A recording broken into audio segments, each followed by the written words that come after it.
JonBenet Patricia Ramsey was born on August 6, 1990, into a full and wealthy family that seemed to have everything one could dream of. Her father, JonBenet Ramsey, was the president of a computer company. He and his family moved to Boulder, Colorado, where he bought a new big house.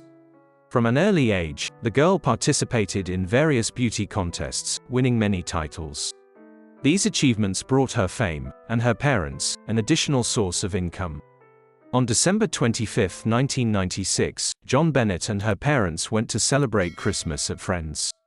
The holiday was a great success, the children were happy and had fun all evening. They were entertained by Santa Claus. On the way home, the girl fell asleep in the car, and her father carried her to the bedroom. This was the last time her parents saw JonBenet alive.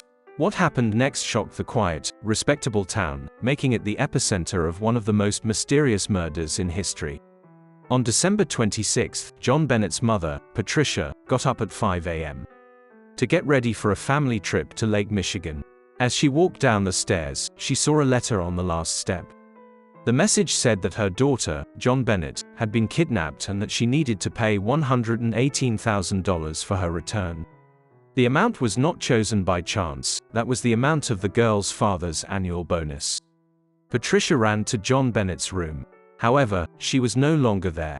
She woke up her husband, who decided to call the police. Despite the fact that the kidnapper forbade her to do so, the mother began calling her friends, many of whom immediately came to support her. The message said that the parents would be contacted in the next few hours, and they waited together. However, no call came. The letter, the main evidence in the case, was passed from hand to hand. The police did not interfere with this and did not even search the Ramseys' house. They only suggested that the couple inspect the rooms themselves and check if everything was in place.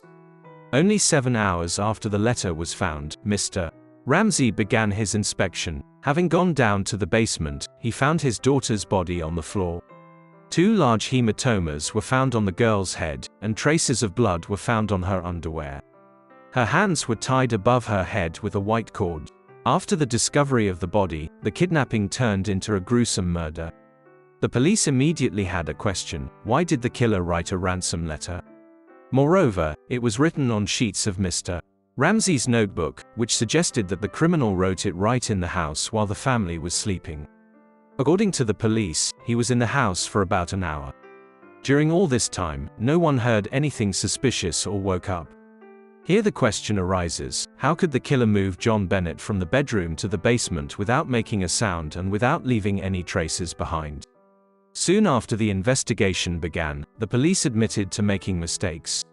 The house was not searched properly, and when the decision was finally made to do so, the inspection was started by the murdered baby's father, John, and his friend, not by law enforcement. As a result, some important evidence could have been lost, and the chances of solving the crime on the spot were reduced to 0. Initially, 2 versions of what happened were considered. An intruder broke into the house, who could have been either a complete stranger or a family acquaintance, or JonBenet's parents were involved in the murder.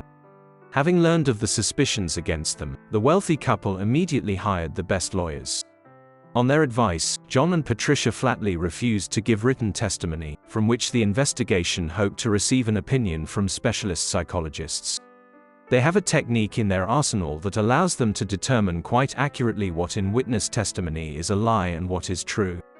The subsequent actions of the girl's mother and father also aroused suspicion.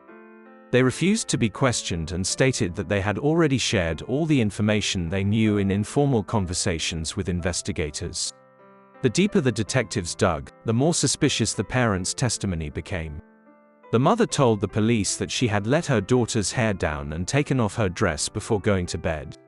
However, the girl was found in these very clothes, and her hair was pulled back into 2 ponytails.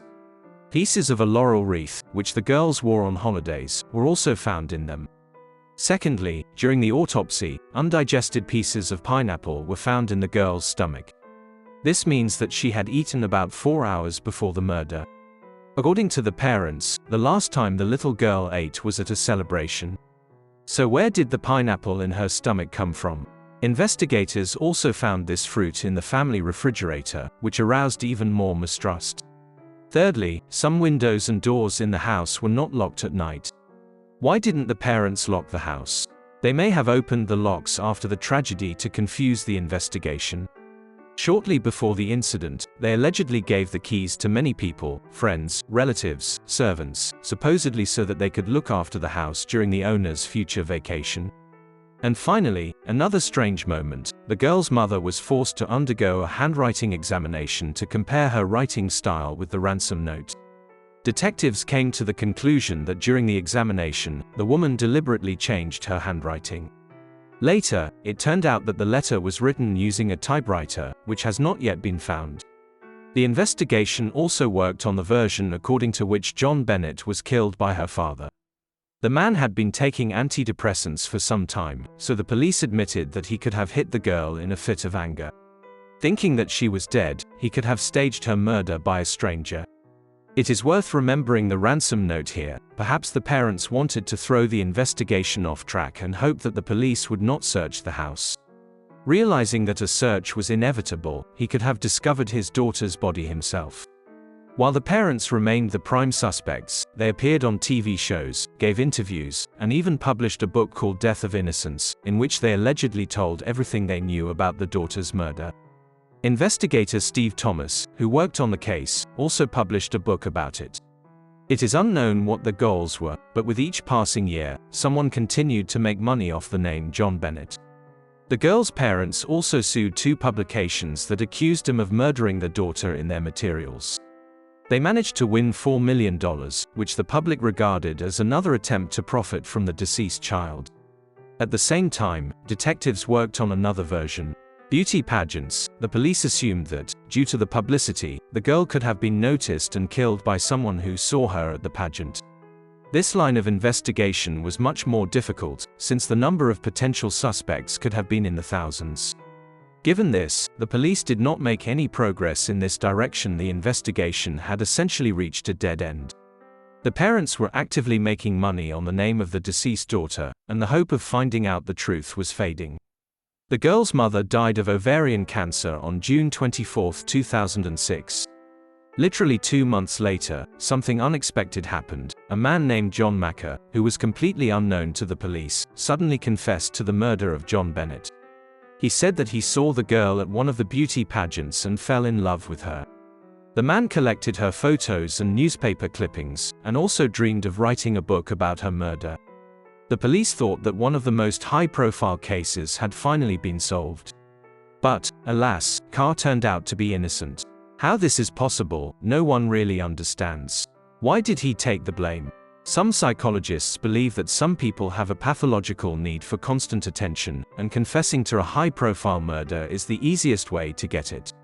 Others believe that Carr was so carried away by the story of JonBenet and thoughts about her that he lost touch with reality. Fantasy and life merged into one in his head, and he believed that he had killed the girl, even if in fact he had never met her.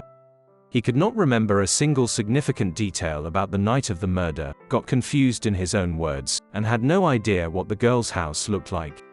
But this is not the main thing. The police established that at the time of the murder, Carr was not even in the city. He himself never explained why he took the blame. In 2008, another breakthrough occurred in the case. DNA analysis revealed that the blood found on JonBenet's underwear did not belong to any of the girl's relatives. It turned out that the blood belonged to an unknown man. A DNA test of his DNA against the FBI's criminal genetic database yielded no results. After a long lull, another interesting event occurred. Burke, the victim's older brother, gave an interview for the first time in 2016. In his opinion, JonBenet's murder was connected to Carr, who was the target of an unknown criminal. There is another version worth mentioning here, according to which the girl was killed by her brother himself. Supporters of this theory allow for 2 possible scenarios. Burke could have accidentally pushed the girl or otherwise caused her to suffer a serious head injury, resulting in the child's death. The theory seems very weak, since there would have been no need for an accident involving parents.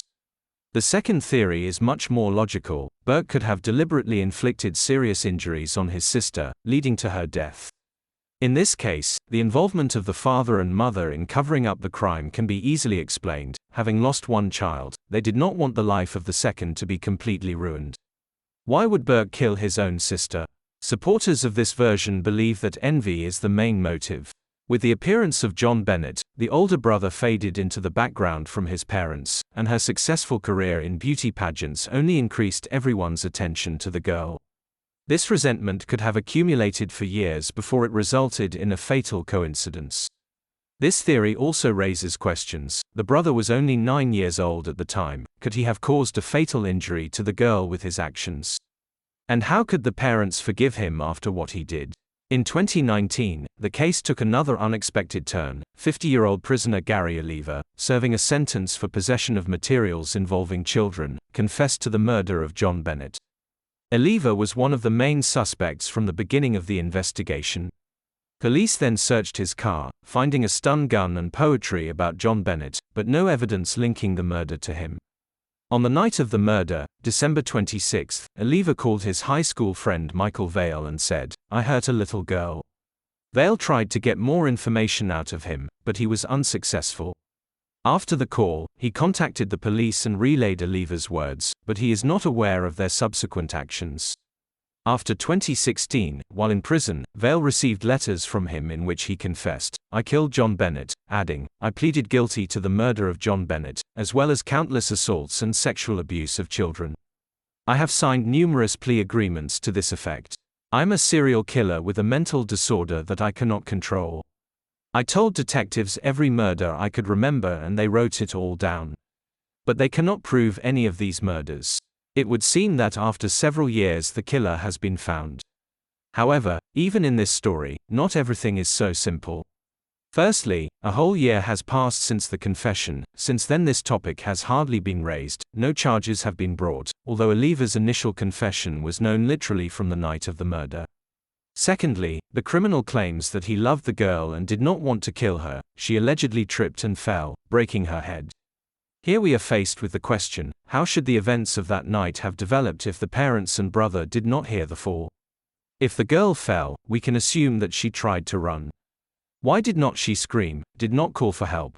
Even if she tried to run silently, which is completely unusual for a child, the sounds of footsteps, struggle and falling should still have been heard throughout the house. But that's not all. Forensic examination showed that the head injury was most likely caused by a blow from a heavy object. Oliva claims that the girl fell. In my opinion, the version of Oliva's involvement seems absolutely untenable. The major British publishing house, Daily Mail, immediately inflated the confession of the criminal, announcing the solution of the case. However, it is still open, and all these sensational statements of the newspaper look like an ordinary attempt to hype one of the most mysterious murders. Another fact speaks against the version of Oliva's involvement. Remember the window through which the criminal could have entered the house. It was covered with cobwebs, and an adult man simply could not have crawled past it. The lawyers hired by the girl's father defended a very strange version. In their opinion, the web is a very elastic material, and it could return to its original shape even after a person crawled through it. In addition, detectives did not find any traces leading to the window or other potential places of entry. Based on all this, one thing can be said: this crime is one of the most confusing and contradictory in history. Of the many versions, each has its own shortcomings. But which theory seems most likely? Having studied all the nuances of this case, for me the most plausible version is the brother's involvement. Many factors indicate that an outsider could not have entered the house without leaving a trace. He could not have committed this crime absolutely silently, moved the girl to the basement and left. Excluding an outside killer, we are left with 3 suspects. Of course, a 9-year-old boy could not have staged the kidnapping alone. If the killer was the brother, the involvement of the parents in covering up the crime is simply inevitable. Only one question remains: if it was the brother, did he kill her deliberately or did he miscalculate his strength and hit the girl with something on the head, which led to her death? In my opinion, we are talking about a tragic, but accidental coincidence. Most likely, the brother really felt envy towards his sister, and the events of that evening broke his patience. As for the parents' involvement in staging the kidnapping and further misleading the investigation, it is worth voicing one more point. Long before that, Bennett's father lost his daughter from his first marriage in a car accident. If Burke really did accidentally kill his sister on December 26, 1996, the father faced an extremely difficult choice: to ruin the fate of his last living child or save him at the cost of the truth. This version excludes the possibility that the girl's death was an accident, since Burke would have been threatened with a psychologist at most. If he had deliberately beaten her, the American justice system could have treated him completely differently. Most likely, he would not have received a real prison sentence, but he would have had to live with the stigma of a murderer for the rest of his life. It is almost impossible to sum up this story. We can only guess what happened that fateful night. The version about the brothers' involvement seems the most logical. We cannot include all the options 100%. Who do you think killed JonBenet Ramsey? Write your theories in the comments and don't forget to like to help promote this video.